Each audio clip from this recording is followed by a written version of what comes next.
देश के top institute के कैंपस में चले जाइए, चाहे आईआईटी हो या आईआईएम, और वहाँ के स्टूडेंट से बात करेंगे तो आपको एक ही जवाब मिलेगा कि मुझे अमेरिका, यूके, फ्रांस या जर्मनी जाना है आगे की पढ़ाई करने के लिए। लेकिन हम सब जानते हैं कि ये बात पढ़ाई तक ही नहीं रुकेगी। ज़्यादातर लोग वहीं रुक भी जाते हैं, वहीं रहने लगते हैं। और ऐसे में अगर हमें अपने देश को एक विकसित भारत बनाना है तो हमें ऐसे टैलेंट्स की सबसे ज़्यादा ज़रूरत है, लेकिन हम इन्हें रोक ही नहीं पा रहे हैं। एक और इंटरेस्टिंग डेटा आपसे शेयर करते हैं। 2023 के ग्लोबल टैलेंट कॉम्पिटिटिवनेस इंडेक्स में भारत 134 देशों में 103वें पायदान पर है, यानी 103rd प्लेस पर है। ग्लोबल टैलेंट कॉम्पिटिटिव इंडेक्स एक इंटरनेशनल रैंकिंग सिस्टम है जो ये बताती है कि दुनिया के अलग अलग देश टैलेंट को कितनी अच्छी तरह से अट्रैक्ट, डेवलप और सबसे ज़रूरी रिटेन कर रहे हैं। और इस इंडेक्स को हर साल फ्रांस की जानी मानी इनसीड बिजनेस स्कूल कई दूसरे ग्लोबल पार्टनर्स के साथ मिलकर जारी करती है। अब आप ये समझिए कि 134 देशों में भारत कहाँ है? 103 स्थान पर। यानी हम अपने टैलेंट को अट्रैक्ट, डेवलप और रिटेन करने में बहुत पीछे हैं। तो आज के इस वीडियो में हम इसी बात को समझने वाले हैं कि आखिर इस तेजी से हो रहे ब्रेन ड्रेन के पीछे वजह क्या है, इसे कैसे रोका जा सकता है, और अगर 2047 तक हमें विकसित राष्ट्र बनना है तो हम अपने डेमोग्राफिक डिविडेंड का फायदा कैसे उठा सकते हैं। इस तरह से ब्रेन ड्रेन होगा तब तो ये फायदा नहीं मिलने वाला। नमस्कार, मैं हूं प्रियंका संभव, आप देख रहे हैं मनी 9। इस साल इकोनॉमिक्स में नोबेल प्राइज के विनर जोएल मुकेर, फिलिप एग्योन और पीटर हॉवर्ड ने अपने research innovation driven economic growth में ये बताया कि किसी भी देश की असली ताकत उस देश में होने वाली इनोवेशन में छिपी होती है। नई टेक्नोलॉजी जब पुरानी को रिप्लेस करती है उसे ही हम ग्रोथ कहते हैं। आज के समय में हमारे पास युवाओं की एक बहुत बड़ी फौज है जिसे हम भारत का डेमोग्राफिक डिविडेंड कहते हैं।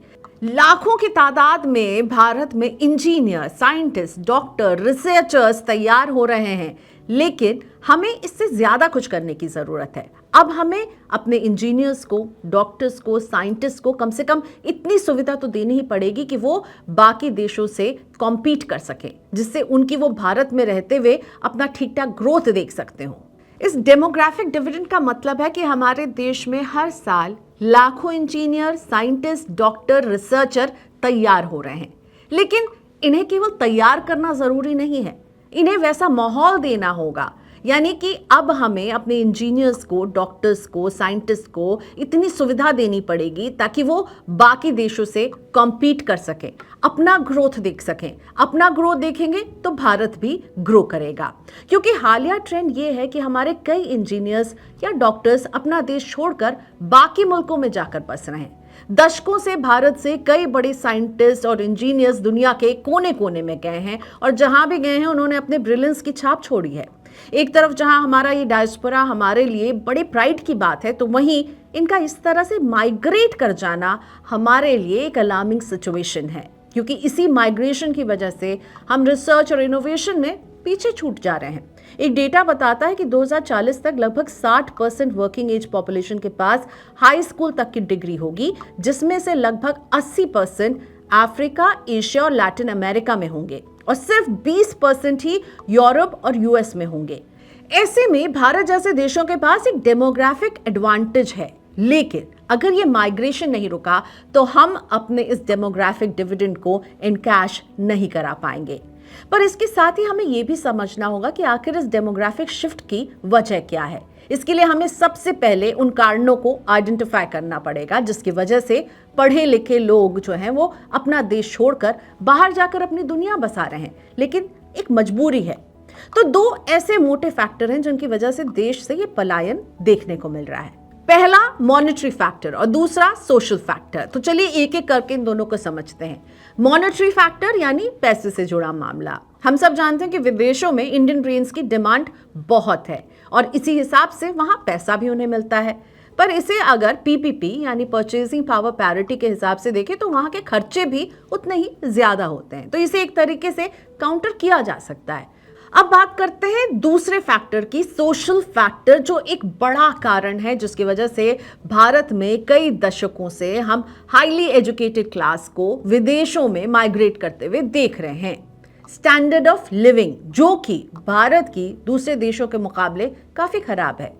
प्रदूषण की बात कर लीजिए, करप्शन की बात कर लीजिए, इनकम डिस्पैरिटी, हाई टैक्सेस, ये वो वजह हैं जो सोशल फैक्टर को बनाते हैं। और एक ठीक ठाक पढ़ा लिखा आदमी भारत छोड़कर यूएस, स्विट्जरलैंड और सिंगापुर जैसे देशों में शिफ्ट होना चाहता है। इसके अलावा हमारे यहाँ हाई एंड रिसर्च और मेगा प्रोजेक्ट्स की भी काफ़ी कमी है, जिसकी वजह से जिस इनोवेशन की बात हमने शुरुआत में की थी वो हमारे यहाँ लगभग मिसिंग है। अब बड़ा सवाल ये उठता है कि ऐसे हालात में सरकार की क्या स्ट्रैटेजी होनी चाहिए। अगर दूसरे देशों की बात करें तो वहां आपको बहुत सारे प्रोग्राम्स नजर आएंगे, जैसे कि चाइना की बात करते हैं, 1000 टैलेंट प्रोग्राम, जिसमें चाइनीज गवर्नमेंट चाइनीज सिटीजन्स को वापस लाने के लिए ठीक ठाक फंडिंग और रीलोकेशन सपोर्ट दे रही है। ऐसे ही साउथ कोरिया का ब्रेन रिटर्न 500 और इजराइल का ब्रिंग बैक टॉप साइंटिस्ट जैसे प्रोग्राम्स हैं जो कि नागरिकों को अपने वतन वापस लाने का काम कर रहे हैं और अच्छा खासा इंसेंटिव देते हैं।